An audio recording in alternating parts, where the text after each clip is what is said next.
ओम शांति। बाबा की याद हमें देह से न्यारा और एक बाबा का प्यारा बनाती है।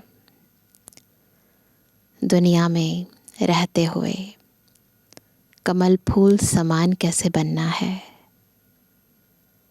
न्यारा और प्यारा कैसे बनना है, उपराम कैसे बनना है, विदेही कैसे बनना है, देही अभिमानी कैसे बनना है, हर एक विधि सिखाती है, हमारी बुद्धि को एकाग्र करती है, एक के अंत में रहने का अभ्यास कराती है। तो इसीलिए बाबा रोज एक ही बात कहते हैं कि अपने को आत्मा समझ मुझे याद करो,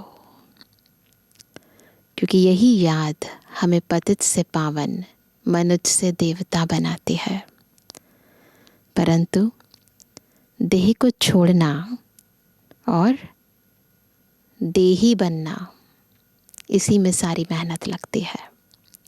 क्योंकि आत्मा को इस जगत में रहने की, जगत की बातों में उलझने की बहुत आदत पड़ गई है। इस आदत को सुधारने के लिए बहुत ज़रूरी है अभ्यास। आज की मुरली भी हमें बार बार देह से न्यारा बना रही है, देही बनने का अभ्यास करा रही है। तो हम केवल मुरली सुनेंगे नहीं, तो सुनते सुनते स्वरूप बनने का भी अभ्यास करते जाएंगे। तो आज है 14 तारीख, 14 मई 2024।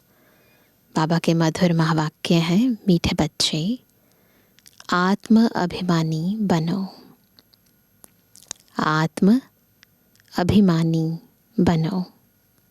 मैं आत्मा हूँ, शरीर नहीं। यह है पहला पाठ। यही पाठ सबको अच्छी तरह पढ़ाओ। कौन सा पाठ? मैं आत्मा हूँ, शरीर नहीं हूँ। पक्का हो जाए ये पाठ। याद नहीं करना है, उस बिंदु स्वरूप में टिकना है। प्रश्न है, ज्ञान सुनाने का तरीका क्या है? किस विधि से ज्ञान सुनाना है? केवल सुनना और सुनाना नहीं है, उसकी यथार्थ विधि है। न किस विधि से सुनाना है?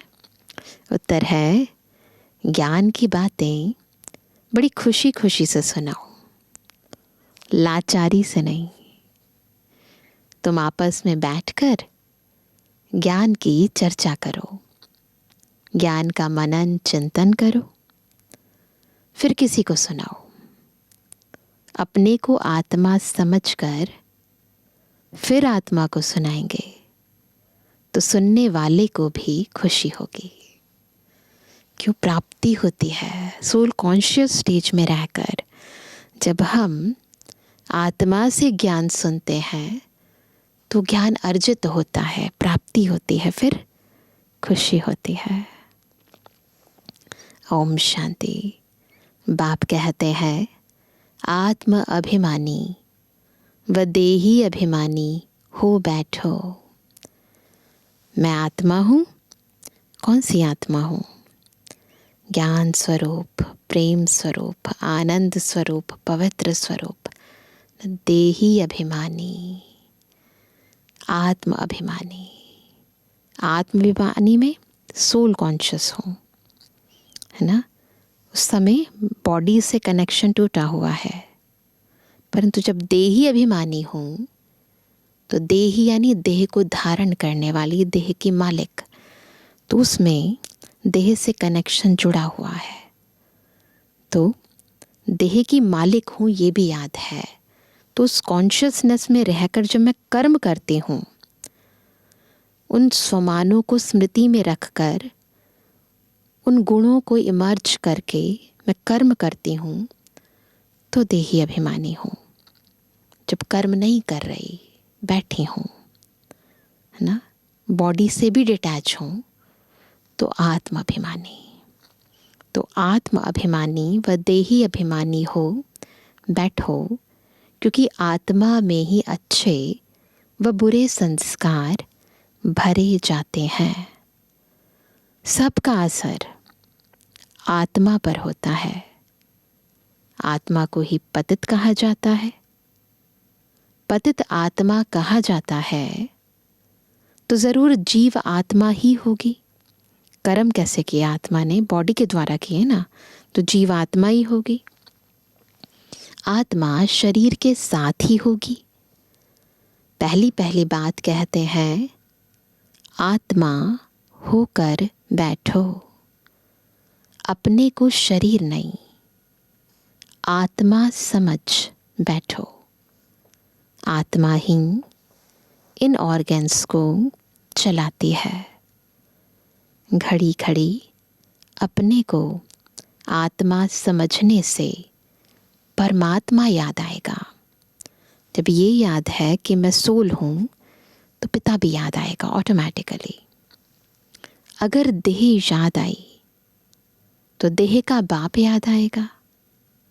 इसलिए बाप कहते हैं, आत्म अभिमानी बनो, ताकि जब सोल समझेंगे, सुप्रीम सोल की याद में रहकर कुछ भी बोलेंगे, कुछ भी करेंगे, वो शक्तिशाली होगा। बाप पढ़ा रहे हैं, यह है पहला पाठ। तुम आत्मा अविनाशी हो, शरीर विनाशी है। हम आत्मा है। यह पहला शब्द याद नहीं करेंगे तो कच्चे पड़ जाएंगे।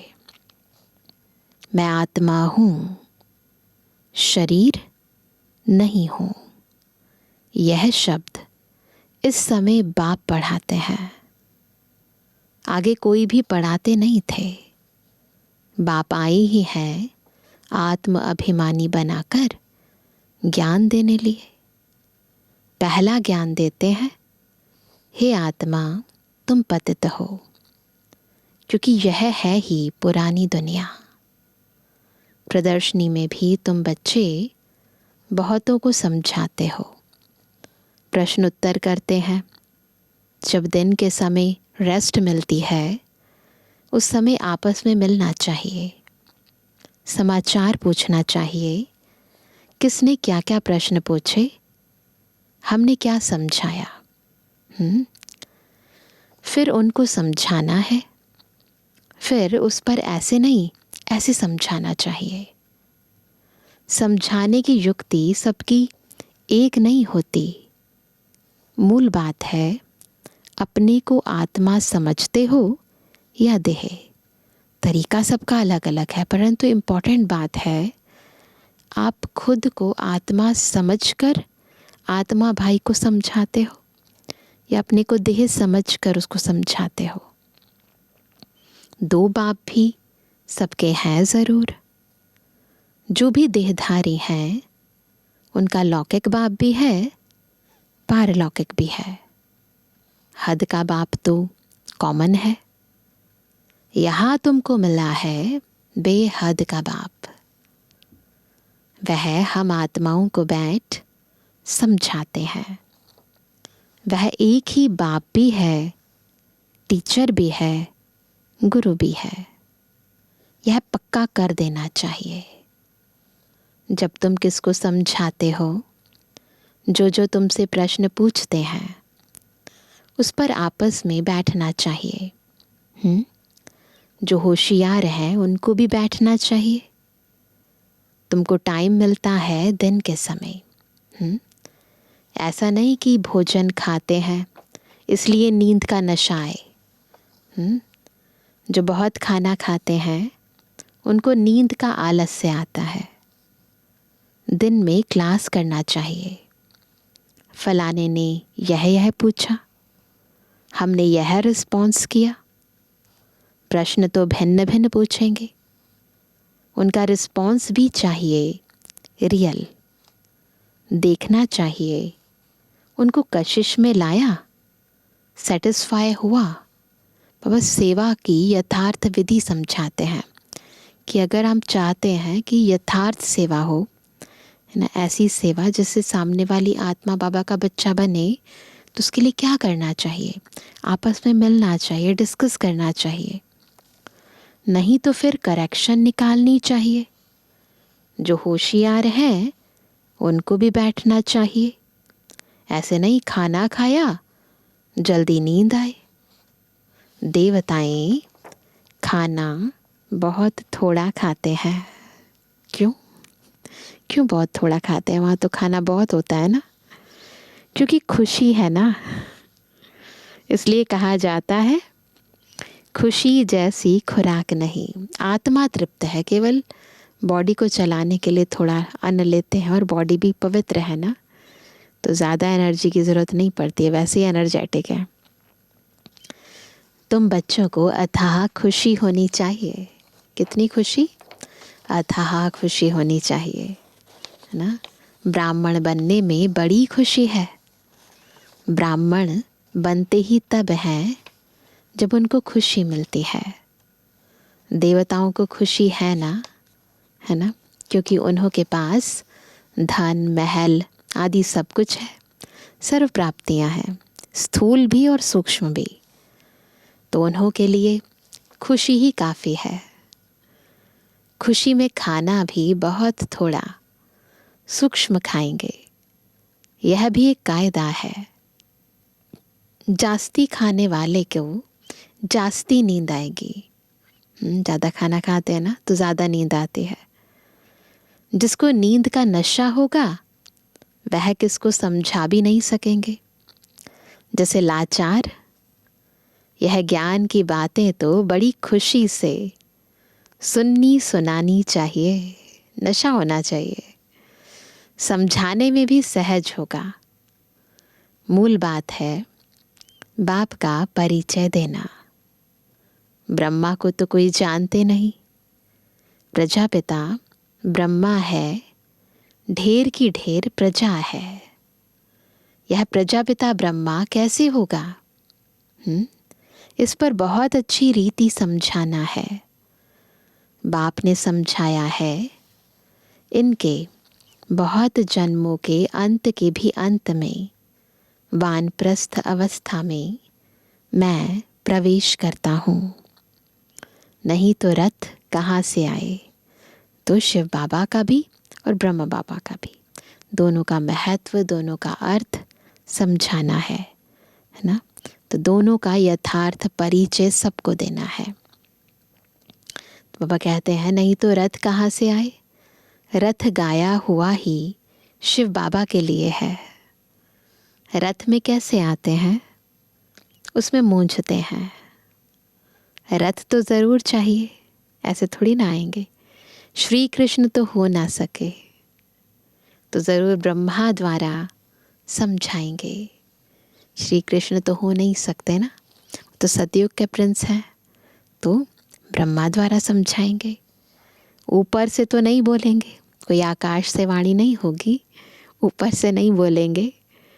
ब्रह्मा कहाँ से आया? बाप ने सुनाया है, मैं इनमें प्रवेश करता हूँ।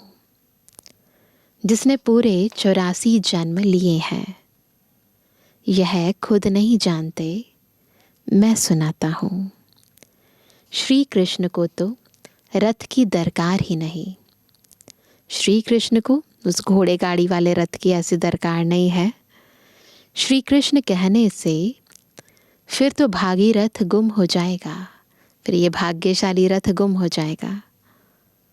श्री कृष्ण को भागीरथ नहीं कहा जाता, तो भाग्यशाली रथ श्री कृष्ण नहीं है। उनकी बॉडी में शिव बाबा नहीं आते हैं। ब्रह्मा बाबा का जो रथ है, बॉडी है, जो शरीर है, वो भाग्यशाली है ना, जिसमें खुद परम पिता परमात्मा की प्रवेशता होती है। उनका तो पहला जन्म है प्रिंस का। तो बच्चों को अंदर में विचार सागर मंथन करना चाहिए। यह तो बच्चे जानते हैं, वह बातें तो नहीं हैं जो शास्त्रों में लिख दी हैं, वो बातें तो हैं नहीं। बाकी यह तो ठीक है, विचार सागर मंथन किया हुआ कलश लक्ष्मी को दिया है। उसने फिर औरों को अमृत पिलाया, तब स्वर्ग के गेट खुले। तो मम्मा के द्वारा बाबा ने ये ज्ञान सभी आत्माओं तक पहुंचाया और उसके कारण स्वर्ग के गेट खुले, यानी देवी देवताएं न उन आत्माओं की उत्पत्ति हुई न जो कि देवी देवता घराने के हैं। तो बाबा कहते हैं परंतु परमपिता परमात्मा को तो विचार सागर मंथन करने की दरकार ही नहीं, वह तो बीज रूप है। शिव बाबा को मंथन करने की ज़रूरत नहीं है, उनमें नॉलेज है, वही जानते हैं। तुम भी जानते थे, अभी यह अच्छी रीति समझाना ज़रूर है। समझने बगैर देवता पद कैसे पाएंगे? बाप समझाते हैं आत्माओं को रिफ्रेश करने लिए, बाकी तो कुछ भी जानते नहीं। बाप आकर समझाते हैं अभी तुम्हारा लंगर भक्ति मार्ग से उठा, बुद्धि का लंगर भक्ति मार्ग से उठा, अब ज्ञान मार्ग में चला है। वहाँ से उठ गया किस और जा रहे हैं? ज्ञान मार्ग की ओर। बाप कहते हैं मैं तुमको जो ज्ञान देता हूँ वह प्राय लोप हो जाता है। एक है निराकार, दूसरा है साकारी बाप। समझाया तो बहुत अच्छा जाता है, परंतु माया ऐसी है, कैसी है? जो कशिश कर गंध में ले जाती है, अट्रैक्ट करती है, पतित बन पड़ते हैं। बाप कहते हैं बच्चे तुम काम चिता पर चढ़ एकदम कब्रिस्तान में आ गए हो, फिर यहाँ ही परिस्तान होगा ज़रूर। आधा कल्प परिस्तान चलता है, फिर आधा कल्प कब्रिस्तान चलता है। परिस्तान जहाँ हम सोल कॉन्शियस होकर रहते हैं, आत्मा स्वतंत्र है, फ्री है। और कब्रिस्तान जब हम भूल जाते हैं खुद को, बॉडी समझने लगते हैं। कब्र में क्या होती है? बॉडी तो होती है, तो बॉडी कॉन्शियस हो जाते हैं, बंधन में आ जाते हैं, भारी हो जाते हैं, तो आधा कल्प कब्रिस्तान। तो बाबा कहते हैं अभी सब कब्र दाखिल होने हैं, सीढ़ी पर भी अच्छी रीति समझा सकते हो। यह है ही पतित राज्य, इसका विनाश ज़रूर होना है। इस धरनी पर अभी कब्रिस्तान है, फिर यही धरनी चेंज हो जाएगी, अर्थात आयरन एज्ड से गोल्डन एज्ड दुनिया होगी। फिर दो कला कम होगी, तत्वों की भी कला कम होती जाती है, तो फिर उपद्रव मच जाते हैं। नेचुरल कैलेमिटीज़ जो होते हैं, किस लिए? क्योंकि तत्वों की भी कला कम हो जाती है।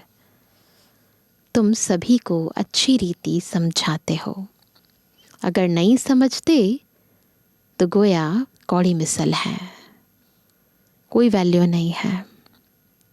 यह वैल्यू तो बाप बैठ बतलाते हैं। गाया भी जाता है हीरे जैसा जन्म अमोलक। तुम भी पहले बाप को नहीं जानते थे, तुम कौड़ी जैसे थे, अभी बाप आकर हीरे जैसा बनाते हैं। जब हम बाबा को पहचानते हैं, बाबा का ज्ञान धारण करते हैं, बाबा को याद करते हैं, तब हमारी वैल्यू बढ़ती है। अदरवाइज़ तो हमारी भी कोई कीमत नहीं थी। तो अभी बाप आकर हीरे जैसा बनाते हैं। बाप से ही हीरे जैसा जन्म मिलता है ना? फिर कौड़ी जैसे क्यों बन पड़ते हो? हीरे जैसा जन्म मिलता है, वो पूछते हैं फिर कौड़ी जैसे क्यों बन पड़ते हो? तुम ईश्वरीय संतान हो ना, गायन भी है, आत्माएं परमात्मा अलग रहे बहुकाल। जब वहाँ शांति धाम में है तो उस मिलन में कोई फ़ायदा नहीं होता, क्योंकि कोई इमोशंस नहीं है। सोल, सुप्रीम सोल है, कोई बीच में इंटरेक्शन नहीं है, पता ही नहीं है कि है नहीं है। वह तो सिर्फ पवित्रता व शांति का स्थान है। यहाँ तो तुम जीव आत्माएं हो और परमात्मा बाप, उनको अपना शरीर नहीं है, वह शरीर धारण कर तुम बच्चों को पढ़ाते हैं। ये है सुंदर मिलन। वो सुंदर मिलन नहीं है, वहाँ तो अनुभूति नहीं है। तो बाबा कहते हैं, तुम बाप को जानते हो और कहते हो बाबा। ऊपर परम धाम में नहीं कहेंगे बाबा, तो भी पहचान कर कहते हैं बाबा, और बाप कहेंगे ओ बेटे। लौकिक बाप भी कहेंगे ना, क्या कहते हैं लौकिक बाप? हे बाल बच्चे आओ तो तुमको टोली खिलाऊं। झट सब भागेंगे, है ना। पापा कुछ लेकर आते हैं तो बच्चे भागते हैं ना उनके पीछे। यह बाप भी कहते हैं बच्चे आओ तो तुमको बैकुंठ का मालिक बनाऊं, तो ज़रूर सब भागेंगे। पुकारते भी हैं, हम पतितों को पावन बनाकर पावन दुनिया विश्व का मालिक बनाने आओ। अब निश्चय है तो मानना चाहिए। बुलाया भी बच्चों ने है, हम आते भी बच्चों के लिए हैं।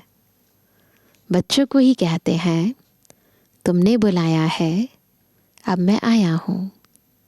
पतित पावन भी बाप को ही कहते हैं ना। गंगा आदि के पानी से तुम पावन बन नहीं सकते। आधा कल्प तुम भूल में चले हो, भगवान को ढूंढते हो, परंतु किसको भी समझ में नहीं आता है। बाप कहते हैं हे बच्चों, तो बच्चों का भी उस उल्लास से निकलना चाहिए। हे बाबा, नहीं कितने समय से हम खुद को भूले, बाबा को भूले ही करते रहे, और अब बाबा मिले हैं और प्यार से कहते हैं हे बच्चों, हे मेरे सिक्की लदे बच्चों। तो हमारे अंदर से भी निकलना चाहिए ना, हे बाबा। परंतु इतना उल्लास से निकलता नहीं है, वो खुशी नहीं है। इसको देह अभिमान कहा जाता है। क्यों नहीं निकलता? सोल कॉन्शियस में नहीं है। नहीं तो आत्मा को परमात्मा मिल जाए, इससे बड़ी बात तो कुछ हो ही नहीं सकती। तो बाबा कहते हैं इसको देह अभिमान कहा जाता है, न कि देही अभिमानी। तुम अभी बाप के सम्मुख बैठे हो। बेहद के बाप को याद करने से बेहद की बादशाही भी ज़रूर याद आएगी। ऐसे बाप को कितना प्यार से रिस्पॉन्स करना चाहिए। बाप तुम्हारे बुलाने से आया है। ड्रामा अनुसार 1 मिनट भी आगे पीछे नहीं हो सकता। एक्यूरेट टाइम पर बाबा आते हैं, कल्प पहले मिसल। सभी कहते हैं ओ फादर रहम करो, लिबरेट करो। हम सब रावण की जंजीरों में हैं, आप हमारे गाइड बनो। तो बाप गाइड भी बनते हैं, सब उनको बुलाते हैं। गाइड बनते हैं, इसलिए सब क्या बुलाते हैं उन्हें? ओ लिबरेटर, ओ गाइड, आकर हमारा गाइड बनो, हमें गति सदगति की राह बताओ, हमको भी साथ ले चलो। गीत है ना, ओ दूर के मुसाफिर हमको भी साथ ले ले। अभी तुम संगम पर खड़े हो। कहाँ खड़े हैं? संगम पर। बिल्कुल बुद्धि टिक जानी चाहिए ऊपर। बाप सतयुग की स्थापना कर रहे हैं। अभी है कलयुग। करोड़ों मनुष्य हैं। कलयुग में करोड़ों मनुष्य हैं, सतयुग में तो सिर्फ थोड़े देवी देवताएं ही थे। तो ज़रूर विनाश हुआ होगा। हम संगम पर हैं, इस तरफ करोड़ों हैं और इस तरफ बहुत थोड़े हैं, तो ज़रूर इस टाइम पर कुछ हुआ होगा ना, विनाश हुआ होगा। वह भी सामने खड़ा है जिसके लिए गायन है साइंस घमंडी। कितना बुद्धि से अक्ल निकालते रहते हैं, ये जो इन्वेंशंस करते हैं ना, वह है यादव संप्रदाय। खुद ही अपना विनाश करते हैं। फिर हिस्ट्री रिपीट होनी है। अभी तो सतयुग की हिस्ट्री रिपीट होगी। तुम समझते हो, हम नई दुनिया में ऊंच पद पाने का पुरुषार्थ कर रहे हैं। पवित्र ज़रूर बनना है। तुम समझाते हो, इस पतित दुनिया का विनाश ज़रूर होना है। बच्चे आदि तो तुम्हारे जीते नहीं रहेंगे, ना कोई वारिस बनेंगे, न शादी आदि करेंगे। बहुत गई, बाकी थोड़ी रही। थोड़ा समय है, उसका भी हिसाब है। आगे ऐसे नहीं कहते थे, अब कहते हैं। आज के समय के लिए वैलिड है ये मुरली। अभी टाइम थोड़ा है। पहले वाले जो शरीर छोड़कर गए हुए हैं, नंबरवार पुरुषार्थ अनुसार जन्म लिया है। एडवांस पार्टी की सभी आत्माओं ने जन्म लिया है। कोई यहाँ आए भी होंगे। दिखाई पड़ता है जैसे कि यहाँ का बिछड़ा हुआ है ना। कईयों के संगम युग के भी ना, कई के 2, कईयों के 3 जन्म भी होते हैं। तो बाबा कहते हैं कि उनके चाल चलन से पता चल जाता है कि यहीं का है।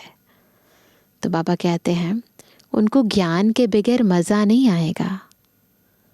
माँ बाप को भी कहते हैं हम तो यहाँ जाएंगे। तो ये निशानियाँ हैं एडवांस पार्टी की आत्माएं जो जाती हैं, फिर वो औरों को भी लेकर आती हैं। तो बाबा कहते हैं यह तो सहज समझने की बातें हैं। विनाश ज़रूर होना ही है।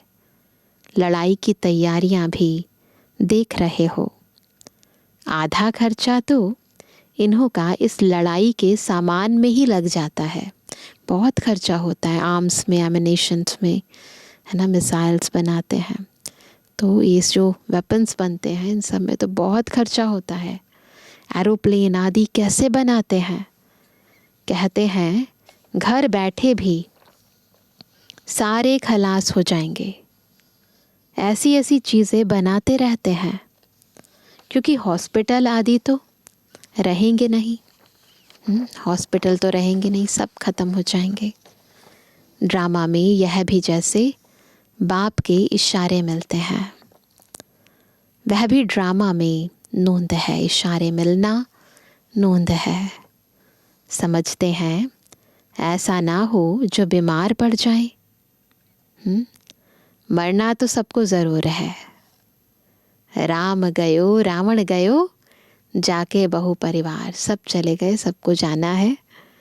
जो योग में रहे आयु बढ़ाते होंगे, उनकी ज़रूर बढ़ेगी।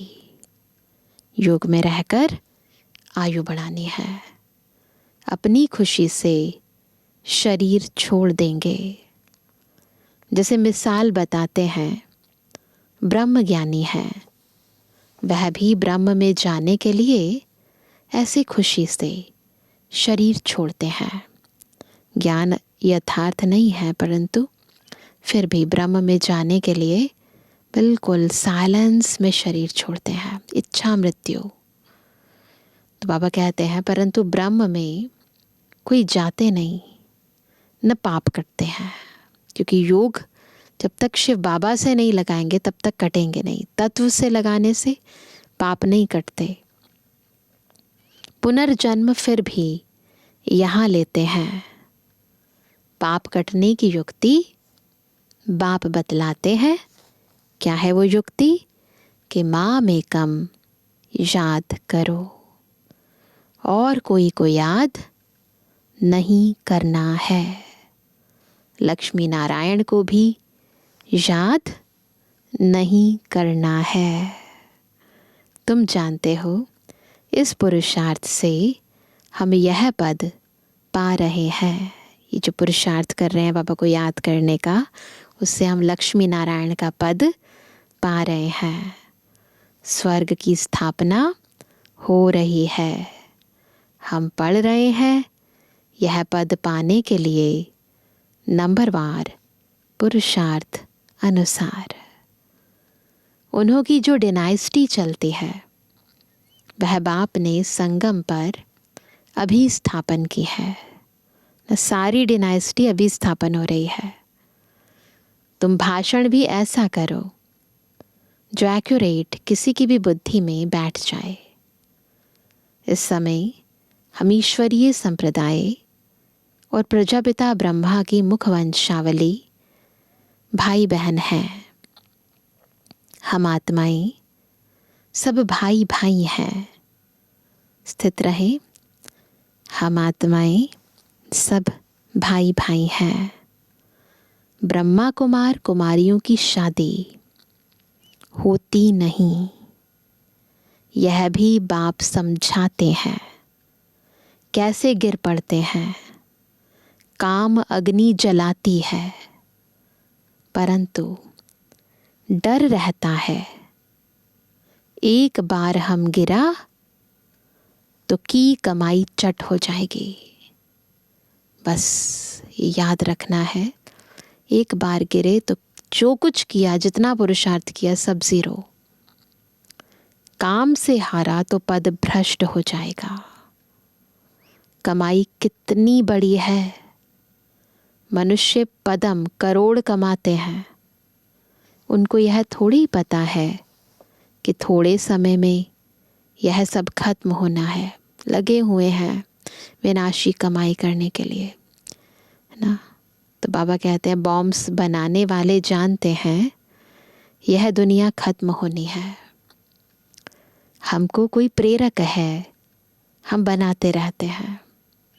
बन गए इसका मतलब बॉम्ब्स फिर रखने के लिए थोड़ा ना बने हैं। तो बॉम्ब्स जिस काम के लिए बने हैं वो काम तो होगा ही ना। अच्छा मीठे किसी के लिए जवानी बच्चों पे जुबानी बाप दादा का दिल जान सको प्रेम से नंबरवार पुरुषार्थ अनुसार याद। धारणा के लिए मुख्य सार पहला, ज्ञान को अंदर घोटना है, अर्थात विचार सागर मंथन करना है।